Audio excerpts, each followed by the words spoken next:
Coming up on today's episode, it's another What I Eat in a Day video. And today we've got a hash brown casserole, or a hot dish if you're from Minnesota, our famous 3-bean Instapot chili, and my favorite chopped salad. I know, right? I can't wait to show it to you. Let's get to the intro.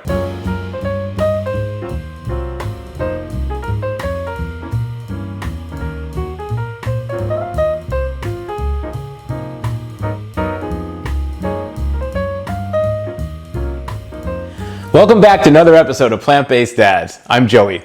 We are a vegan, whole food cooking channel. We do some product reviews because I like to do things myself. There's a lot of DIY. Sometimes there's some baking with Tim. If you like what you hear so far, please hit that like button. Show us some love. And please think about subscribing and become part of the Plant-Based Dads family. Okay, if you've been watching the channel for a while, then you know that I'm doing the Starch Solution. The Starch Solution is a way of eating where you eat high carbs, high whole food carbs, starches, and low fat, and you lose weight. It's worked for me. I've lost 30 pounds on it so far. I'm actually at a new all-time low weight, so I'm really excited. For those of you doing the Starch Solution, we have a Facebook group called Plant-Based Dads Starch Solution Enthusiasts. It is a group where everyone in it is doing the Starch Solution, right? Some people are very experienced, some people are brand new. We're all just sharing our photos about what we're eating, recipes, and some tips to make this really work for us. It's a very supportive, inclusive group. Everyone's welcome. One of the things that's coming up is we're starting a new challenge October 5th. It is a fall 2020 50-50 plate challenge, 21 days, similar to the last challenge we had, except it's in the fall. And 21 days of eating 50-50 plates, starch solution type plates, half starchy vegetables on one side, potatoes or beans or rice. And then on the other side of your plate, half a plate of non-starchy vegetables, broccoli and salads and that sort of thing. And filling your plate up so you're full, nice and full, right? And doing that 3 times a day. In the morning you have oatmeal and fruit or some other things. There's a lot of ideas in the Facebook group. But we're doing that on Instagram, Facebook, and YouTube. 21-day Starch Solution 50-50 plate challenge. It starts October 5th. So make sure you join us and do it with us. All right, so today we're doing a What I Eat in a Day video. Every time I do one of these, I'm like, why does anybody care what I'm eating? These are the things that people ask me for all the time. I don't know why, but so that's what I do.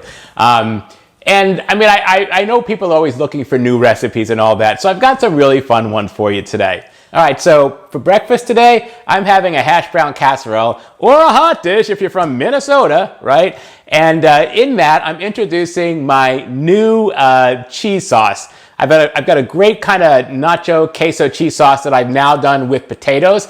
I still love my cashew-based one, but you know, in the Starch Solution, you kind of have to limit cashews, and I'm not willing to get them from cheese. I'd rather have them somewhere else. So my new potato-based cheese sauce is a real pleasure, and you're gonna love it. That whole dish with the hash browns and the broccoli, it's amazing. You're gonna love the spices. I suggest you give it a try. For lunch, I'm having our Instapot 3-bean chili. We did a video on this like 2 years ago. It's one of our favorite things to make during the wintertime, and now that the temperatures have dropped, well, to 99, 100 here in Phoenix, we are in the soup chili mode now. So this is the perfect time for chili. And this dish really freezes well too. It's, you know, a one-pot meal. Like I said, it's made in the Instant Pot. It's filled with beans and peppers and all sorts of stuff. And you can kind of make it your own too and throw some of your own stuff in there. I know people are like, beans don't belong in chili. All right, for a vegan and vegetarian chili, that's the base. It's going to be beans. It's absolutely delicious. You're going to love this recipe, and it's really going to make you feel like fall is here. And then for dinner, we're having one of my favorite meals, a chopped salad. This chopped salad is modeled after a salad from a very famous place that was here in Scottsdale called Cowboy Chow. They had the Stetson salad. It was originally served with salmon, and for years they offered a vegetarian version of it served with avocado. Well, of course, you know, in the Starch Solution, I can't eat the avocado, and I'm a vegan, so I'm not eating the salmon. And I've made some changes to it, and I've substituted golden roasted beets instead. I know, right? Like, who cooks with beets? I don't even like beets. I just like think of them as these red stainy things. But golden beets roasted are so good. You have to give them a try if you haven't. They're absolutely delicious. That salad is amazing. We actually, again, have a salad recipe for that from another video that we did about 2 years ago. And, you know, it was before the Starch Solution. So this version is the Starch Solution version. You can make this at home, be compliant, and it's a full meal. I really recommend that salad. I think like once you make it, you're gonna be making it like every week. Some great meals coming up. I know you're waiting to see them. Let's get right into it. Let me show you the food. First, we're making a brand new cheese sauce so I can make my casserole. In a saucepan, bring 2 quarts of water to a boil on high heat. You can see here I've got a nice rolling boil, so I'm adding in 12 ounces of russet potatoes peeled and cut into 1-inch slices. Then I'm tossing in a small carrot, peeled and sliced into like a 1/2-inch pieces. I'm gonna stir that up and bring that up to a boil. Once it starts boiling, I'm gonna turn the heat down just a little bit to medium-high and let it cook for about 10 to 12 minutes. I wanna make sure that the pieces are fork tender. As you can see here, they're kind of just falling apart with the fork, so they're ready to go. I dumped the whole thing into a colander in the sink, and when it was in there, I just let it sit for a few minutes. Don't rinse it out, just leave the potatoes with the starch on them. Next, I put the cooked veggies into the blender, and I added 1/3 of a cup of water. Then I'm putting in 1.5 tablespoons of nutritional yeast and 1.5 teaspoons of distilled vinegar. I also added a teaspoon of salt, and then I pulsed that a few times to get it going. We're going to be mixing it, but first I'm pulsing it just to make it easier on the blender, and I'm scraping down the sides as I pulse just to kind of get it all in there and get it going. Eventually I turn the blender on high. I'm doing this without the cover on so you can see it, but don't do this at home because it'll go everywhere. Blending it causes the starch in the potato to become stretchy, and that's what gives it the cheese texture. So then I move the blender over to the cooktop with me. Next, I'm going to take my warm saucepan that I used to cook the potatoes and set it to medium heat.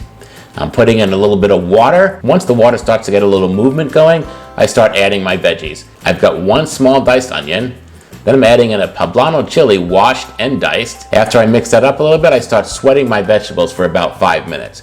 Keep an eye on this. If you need to add a little bit more water, then do that. Remember, there's no oil in the pan, so you don't want anything to stick. Add a little bit of water as you need to, but not too much that it changes the temperature. After about 5 minutes, when the onions are nice and translucent, I started adding 2 cloves of garlic, all minced up, 1/4 teaspoon of minced chipotle peppers, and some of the sauce from a can of chipotle peppers and adobo sauce, 1/8 of a teaspoon of ground cumin, and 1/8 of a teaspoon of dry mustard powder, which is a powder in the spice aisle. I stirred that around until I could smell the garlic, about 1 minute. Once I had that mixed in, I poured in the blended potato carrot mixture from the blender.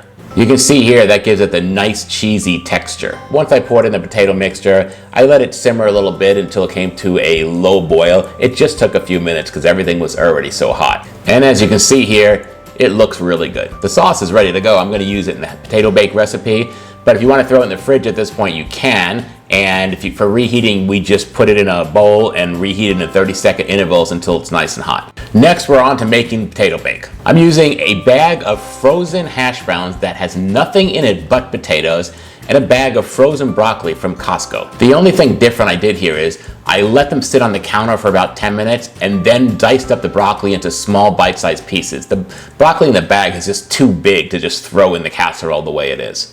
So you kind of have to chop it up. I emptied the contents of the potatoes into the bowl, and I had another half a bag left over from another recipe, so I dumped that in too. Then I added the bite-sized pieces of broccoli to the bowl, and I put in a cup of our cheese sauce that we just made. You can add more cheese sauce in this. I don't like it to be overly cheesy. I just want the cheese to hold it together.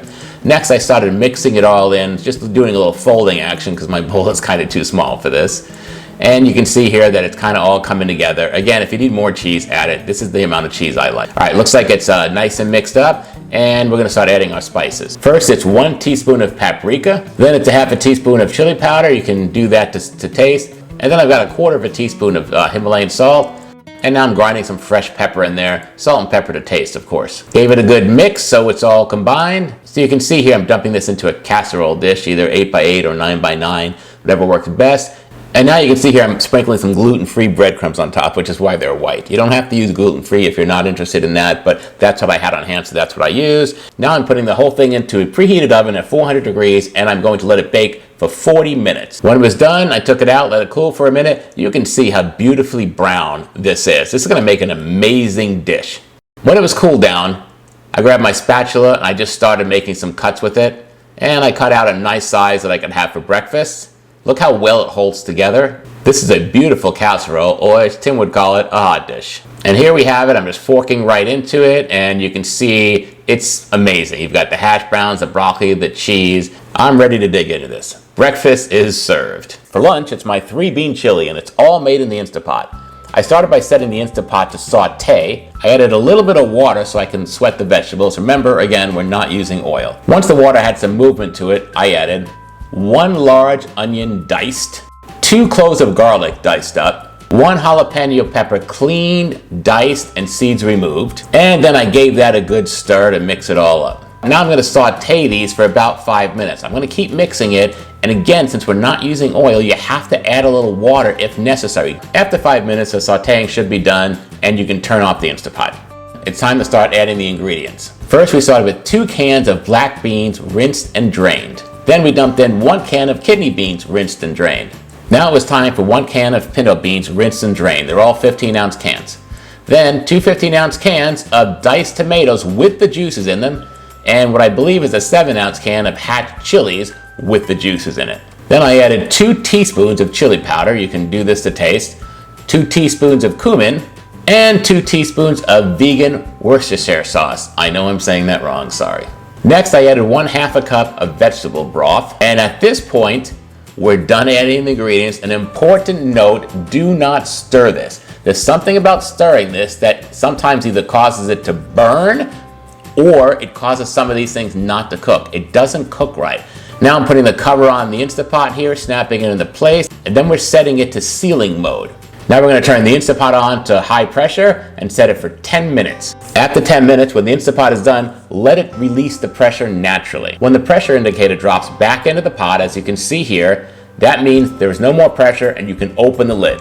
Once I remove the lid, I can finally get in there and give it a good stir. It looks amazing. So I'm taking a little bit of this out with a spoon and I'm tasting it to see how it tastes in case I need to add more spices. I felt like it needed just a little bit more salt, and I sprinkled in some more pepper because I love salt and pepper, and I gave it a good mix again. Now it was time to serve. So I'm ladling some of this out into a nice little bowl here that I got from the 99-cent store, don't judge. And then you can add some toppings if you want. I like to add some fresh chopped up red onions and a few chopped up cherry tomatoes on top just for some color. Look at that, guys. That looks absolutely beautiful. What an amazing bowl of chili, completely vegan and really hearty. I am so ready to dig into this for lunch. For dinner, we're having my chopped salad, one of my favorite meals. It's going to seem like a lot of steps. Remember, I'm making everything from scratch here. All right, so I'm not a big fan of beets, but golden beets are really good. So here, I'm just taking a bunch of golden beets I got at the store, and I'm peeling them all. And sometimes there's some dark spots, so I'm cutting those out if I see that. You can see here that I've got 1, 2, 3, 4, 5, 6 beautiful peeled golden beets. I'm putting them in a cast iron pot here. You can use any pot that you have, and just laying them out in a single layer so they'll cook in the oven evenly. I'm not adding anything to this pot. I'm just gonna put the cover on right here and make sure the cover is nice and secure, and then I'm gonna pick this up and carry it over to the oven. I'm tossing this in a preheated oven set at 425 degrees, and I'm gonna cook this for an hour. While that was going on, I wanted to get started on my pesto. I've got a bunch of ingredients here. It's all simple things you should have laying around the house. First, I'm starting with 1/2 cup of fresh basil washed and stems removed, right into the mixer. After that, it's 2 cloves of garlic. Then I'm putting in 1/2 tablespoon of lemon juice. I'm going to add 1 tablespoon of nutritional yeast and 1/4 teaspoon of Himalayan salt. I'm also adding 1 tablespoon of water. I'm going to blend this up until smooth. Should come to a pesto consistency. Mine was not smooth, it was watery, and the reason was because I usually make this with 1 tablespoon of sunflower seeds. I didn't want to add those because there is some fat in seeds, but I decided that I was going to add 1/2 tablespoon of sunflower seeds.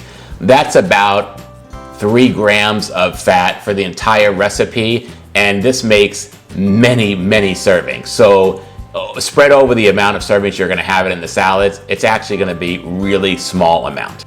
So I reblended it again, and this time it was absolutely fine. It looked like a basil pesto, and that's what I wanted.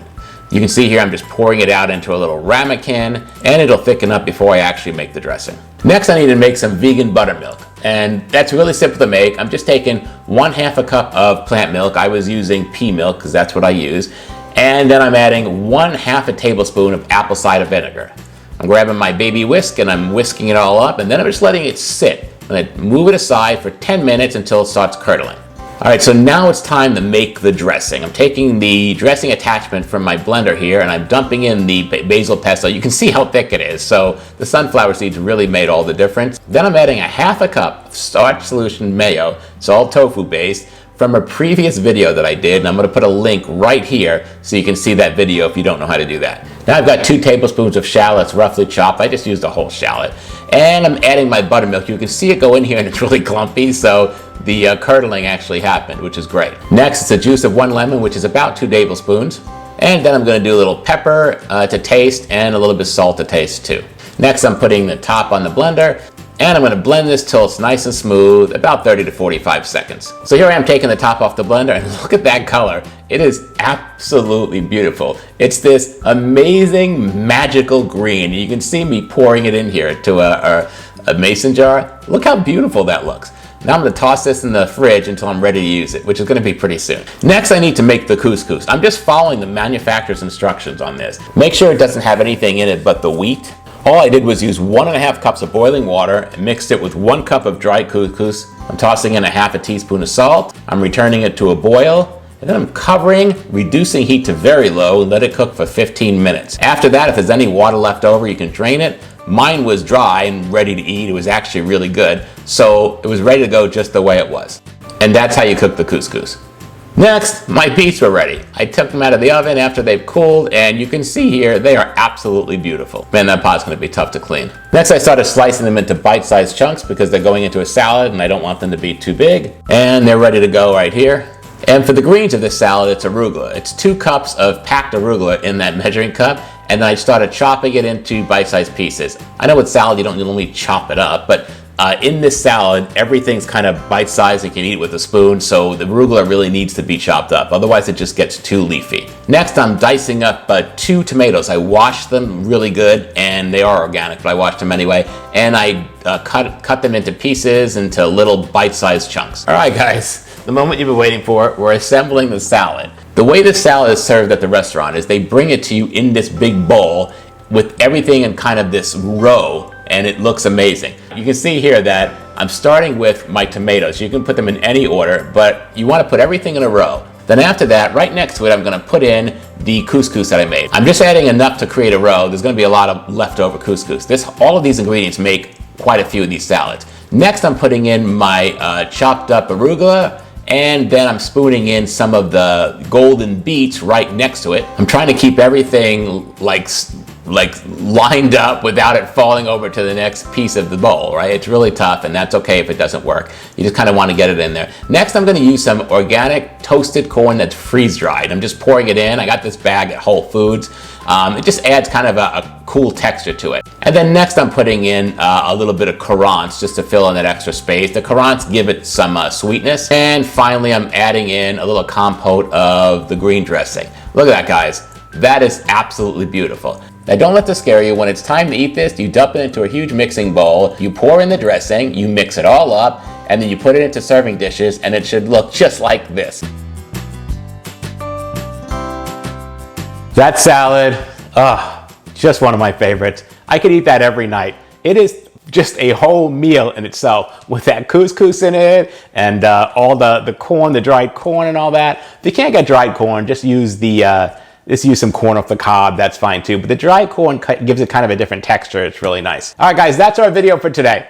Please, if you haven't joined the Facebook group yet and you're doing the Starch Solution, join the Facebook group one more time right here, Plant-Based Dads, Starch Solution Enthusiasts. Send me a join request. I'll admit you'll be ready to go. We're doing our next challenge October 5th, which is today, the 21-day 50-50 plate fall 2020 challenge. A lot to say, but that's what it's called. Please hit that like button. Show us some love. What's not to like? If you haven't subscribed yet, hit that subscribe button, become part of the Plant-Based Dads family, and you'll get notified every time we have a new video, usually every Monday. And please, leave a comment below. What are some of the things you eat on the Starch Solution? Are you having any luck with it?